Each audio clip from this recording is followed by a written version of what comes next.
Let me formally welcome all of you to the new conference room of the Defense Headquarters, and also apologize for the late starting the program. We said 2 o'clock, but there are other engagements and serious.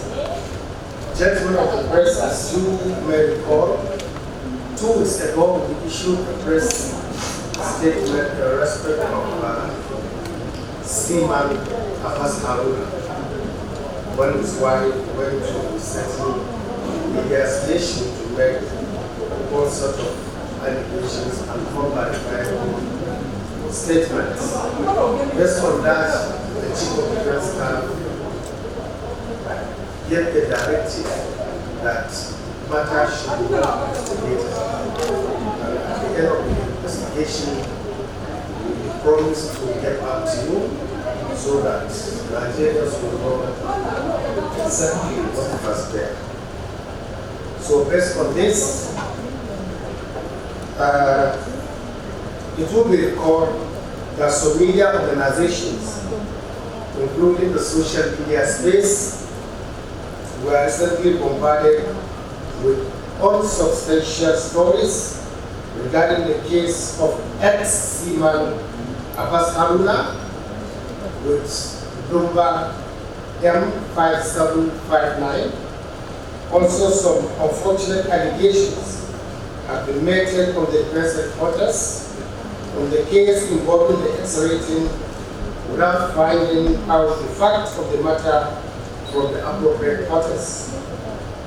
Suffice to mention that ex-Seaman Abbas Haruna was a rating of the Nigerian Navy who last served under exercise Ayam, which was a joint operation under Defense Headquarters.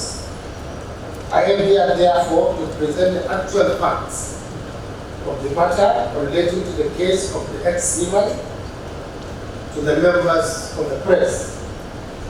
Let me at this point intimate to you that the case involving ex-Seaman Abbas Haruna started when he was found misbehaving during a parade. Specifically, the X-rating was part of the parade during a coordinating conference of the commanding officer when he was addressing troops of exercise Ayam preparing for an operation. While the commanding officer was addressing the troops, the X-rating continuously interrupted the address, which warranted the commanding officer to direct him to report to the captain. However, the rating refused to obey the order. Thus, the commanding officer directed his arrest, but the X-rating resisted and instead expanded 16 rounds of ammunition belonging to the Nigerian Navy, with the aim of preventing other soldiers from taking him into custody. Consequently, investigation was conducted and the X-rating was recommended to be tried by court-martial. The X-rating was eventually tried by a general court-martial from 20th December 2022 to 7th February 2023. Notably, the trial of ex-Seaman Abbas Haruna by the general court-martial was based on the authority that as serving personnel, he was subject to military laws. Ladies and gentlemen, ex-Seaman Abbas Haruna was arraigned before the general court-martial on 3 count charges of disobedience to particular orders, resistance to arrest, and offenses in relation to public service property, contrary to Section 56, subsection 1, Section 86, subsection 1, and Section 66, subsection C of the Armed Forces Act, Cap 820, Laws of the Federation 2004, respectively. At the trial, the General Court-Martial deliberated on the testimonies of the prosecution and defense witnesses as well as the exhibits tendered by the prosecution surrounding the circumstances of the case. It is therefore important to note that the ex-rating pleaded guilty to all charges during the trial. The General Court Martial therefore considered the nature of the offense committed by the ex-rating, his pleading of guilty and plea in mitigation of punishment, as well as the legal advice of the judge advocate in arriving at its verdict. Accordingly, at the conclusion of proceedings, the General Court Martial found ex-Seaman Abbas Haruna guilty on all counts. Based on this, he was sentenced to reduction in rank from seaman to ordinary seaman on count 1, and dismissal with ignominy on counts 2 and 3 with effect from 7 February 2023. Thereafter, the ex-rating was placed on open arrest at the arrival hall in Mogadishu Cantonment, pending confirmation of the sentencing by the appropriate superior authority. Based on this, he has access to even his family, as can be attested during the appearance of the woman in the radio station. She said she had access to him. She even had babies for him within the period he was under open arrest. The record of proceedings of the trial was forwarded to the Defense Headquarters on 27 June 2023 and subsequently transmitted to Naval Headquarters on 8 August 2023. The sentences of the General Court Martial were thereafter confirmed by the Chief of Naval Staff with effect from 19 September 2024. At this juncture, ladies and gentlemen, and for the purpose of clarity, permit me to give you a brief explanation on how the General Court Martial arrived at the sentencing of the ex-Seaman Abbas Haruna. The ex-rating was represented by a defense counsel of his choice in the name of Barrister Tukur Gusau and Barrister Boji Esquire, and he pleaded not guilty to charges during arraignment. However, before the prosecution could call their witnesses to establish their case against the ex-rating, his counsel made an application with effect that the ex-rating wanted to change his plea. The application was granted and the ex-rating changed his plea to guilty, thereby necessitating rearrangement. Despite the change of plea to guilty, the prosecution laid evidence by highlighting the various elements of each of the charges to be proved beyond reasonable doubt in the order to secure conviction against the ex-rating.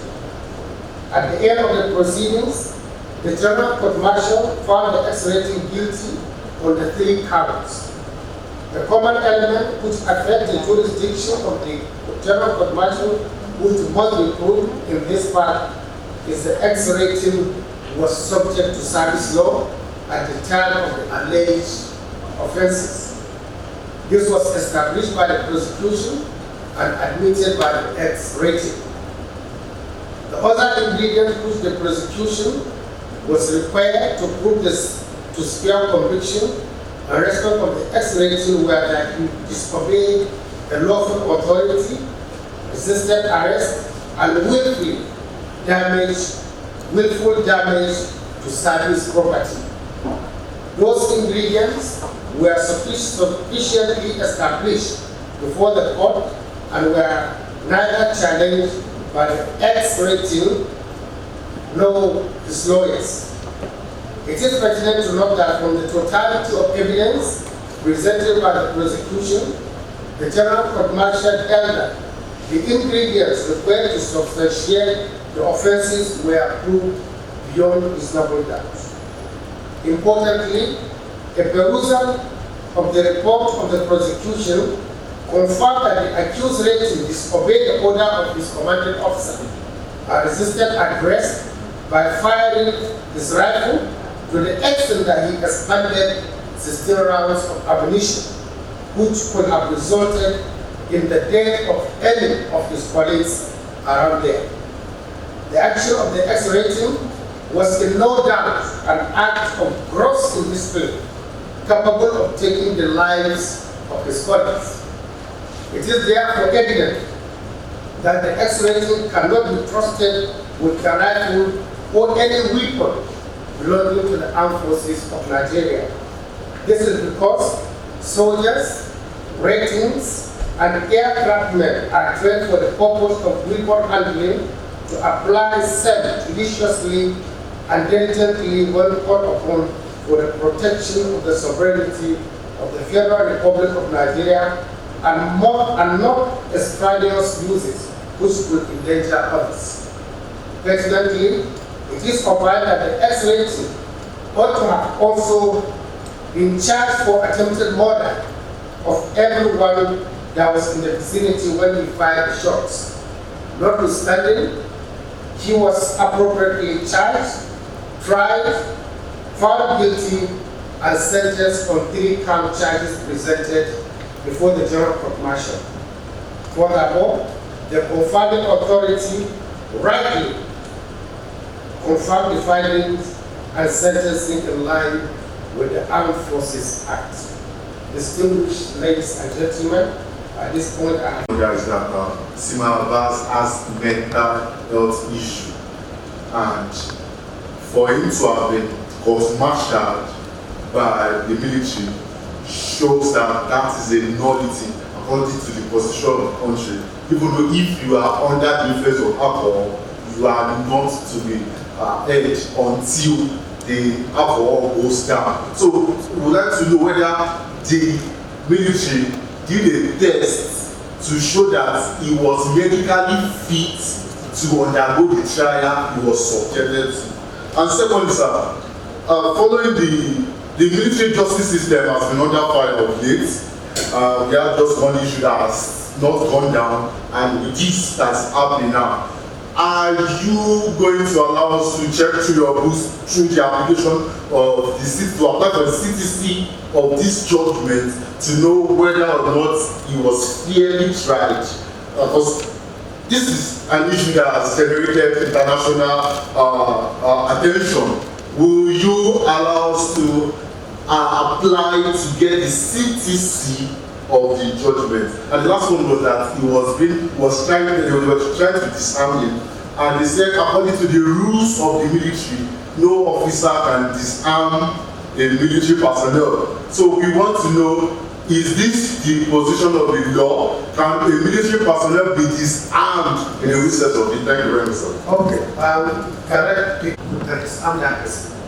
Once you give a weapon to somebody and you don't trust him any longer, we don't allow him until he perpetuated an offense or even kill people before you now, collect the weapon. The weapon belongs to the states. It belongs to the armed forces of Nigeria. You go to the armory, you sign, and at every point in time your commander felt he doesn't trust you with that weapon, he can retrieve it from you. And if you refuse, he can disarm you. And the circumstances on ground will determine how he's going to disarm you, to retrieve that weapon back before you committed further harm. And then on the issue of mental well-being, we have a thing here that shows a medical personnel coming to testify that she has checked all his vitals as at that morning, and he is fit to stand for trial. I don't know if you want us to play that. It's there. And while he was seated, there is a medical personnel behind him, all to ensure that he is fit enough to stand trial.